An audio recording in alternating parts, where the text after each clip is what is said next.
रिलायंस का आज का दिन जो है कुछ खास नहीं था। ट्रेडर्स, अगर आपने यहाँ ट्रेड किया होगा तो एक छोटा सा एसएल जो आपका यहाँ पे गया होगा, जिस तरह का कल हमने यहाँ पे एनालाइज किया था। क्या बात करी थी हमने, ये ऊपर की ट्रेड लाइन की बात की थी। अगर इसके ऊपर निकलेगा तो हम बाइंग के लिए देखेंगे, और नीचे का लिया था ये वाला जोन, इसके नीचे निकलेगा तो हम शॉर्टिंग के लिए देखेंगे। मॉर्निंग में पहले ही कैंडल में नीचे निकला, बट दूसरी कैंडल में ही इसने अच्छी रिकवरी करके ऊपर की तरफ जाता हुआ नजर आया।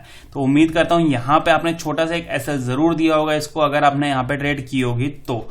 अब बात कर लेते हैं इसका क्लियर कट, अब रिलायंस कैसा लग रहा है, किस पोजिशन में है ये, यहाँ पे क्या कर सकता है। पहली चीज मैं आपको बता दूं शॉर्टिंग के लिए कि आज जैसा कि इसने यहां से लगभग 2660 से एक अच्छी रिकवरी ऊपर की तरफ दिखा दी है। अब जो है इसकी ये लक्ष्मण रेखा बन गई है सर। यहां पे कल की डेट में 2660 को अगर इसने फिर से नीचे की तरफ क्रॉस किया तो यकीन मानिए फ्रेंड, इसके बाद लगभग 20 से 22 पॉइंट के आसपास का एक फॉल आपको इंस्टेंट दिखाई देने वाला है। मैं आपको अगर यहाँ पे डिटेल में अगर बताऊं इस जगह पे, इस जोन पे आके, तो ये देखिए यहीं पे एक जोन था इसका जिसकी हमने बात की थी, और वहीं पे वैसा ही कांड हुआ। आज नीचे की तरफ गया, यहां से सपोर्ट लिया और फिर ऊपर निकल गया। अगर कल की रेट में फिर से इसको ब्रेक करता है ये, यानी कि इस जोन के पास पहुंचता है, तो इसको ब्रेक करके इसका जो अगला स्टॉप होगा वो सर यहां कहीं होगा, इस जगह पे कहीं स्टॉप होगा। और वही मैंने आपको बोला है कि अगर ये 2660 को अगर क्रॉस करता है तो यहां पे हमें 20 से 22 पॉइंट, यानी कि ये ज्यादा बड़ा है, यानी कि बड़ा पॉइंट जो है करीबन 40 पॉइंट के आसपास का एक फॉल हमें देखने को मिल जाएगा। तो मेरे हिसाब से अब जो है हमें यहाँ पे थोड़ा सावधानी पूर्वक काम करना होगा। नीचे की तरफ जो बैठना है वो हमें बैठना है यहाँ पे 2660 के नीचे कहीं शॉर्टिंग के लिए। लॉन्ग के लिए फिर से मैं वही बोलूंगा कि जब तक इस ट्रेड लाइन को ये क्रॉस नहीं कर देता है, हमें अभी फ्रेंड आप ये सोच रहे होंगे कि बहुत बड़े बड़े स्टॉप लॉस टारगेट दे रहे हैं, 3 दिन से हमें कोई ट्रेड नहीं मिल रही है, अब हमें क्या करना चाहिए, कैसे करना चाहिए।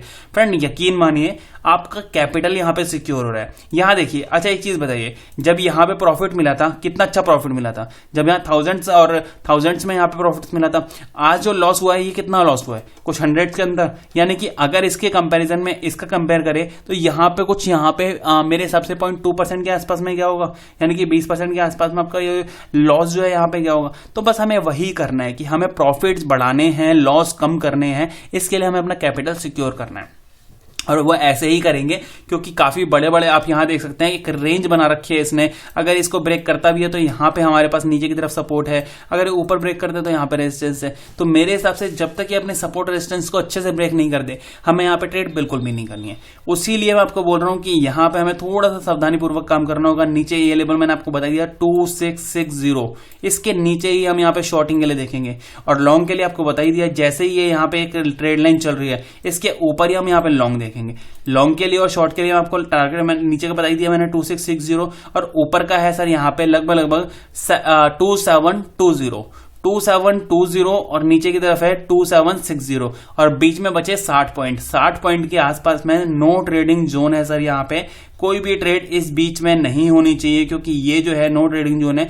यहाँ क्या है, आपने जितना भी प्रॉफिट यहाँ पे कमाया है वो सारा आप यहाँ पे बीच में गंवाने के चांसेस ज्यादा हैं। इसलिए मैं आपको बोलूंगा यहाँ पे होल्ड कीजिए। देर हो रही है कोई दिक्कत नहीं, बट यहाँ जब भी आएगा एक अच्छा प्रॉफिट लेके आएगा। तो यहाँ पे बाइंग का लेवल और सेलिंग का लेवल इंटैक्ट है, इसके बीच में मैं ट्रेड नहीं करनी है। इनकेस अगर बड़ा गैप ओपन होता है यहाँ पे कहीं 27-14 के आसपास में कहीं ओपन होता है और ऊपर निकलता है, तब भी हम यहाँ पे बाइंग करेंगे। यानी कि किसी भी केस में अगर ट्रेड लाइन ब्रेक होती है तो बाइंग करनी है, किसी भी केस में ये ट्रेड लाइन, ये नीचे का लेवल ब्रेक होता है तो हमें शॉर्टिंग करनी है। बड़ा गैप अप ओपन हो जाता है यानी कि 100-150 पॉइंट के आसपास, कोई इग्नोर करना है, और इसके नीचे कहीं गैप डाउन ओपन हो जाता है तो हमें इग्नोर करना है। बहुत ही छोटा सा और समझदार वाला एनालाइज है, इसके अलावा और कुछ ज्यादा बात करनी ही नहीं है हमें रिलायंस में। जब ये यहाँ पे एक ब्रेकआउट या ब्रेकडाउन मिल जाएगा, हम यहाँ पे अच्छे से बड़ी क्वांटिटी में हम यहाँ पे शॉर्टिंग या फिर लॉन्ग करने की पूरी कोशिश करेंगे। थैंक यू फ्रेंड, उम्मीद करता हूँ वीडियो पसंद आया होगा। पसंद आया तो लाइक कीजिएगा, फ्रेंडों के साथ शेयर कीजिएगा।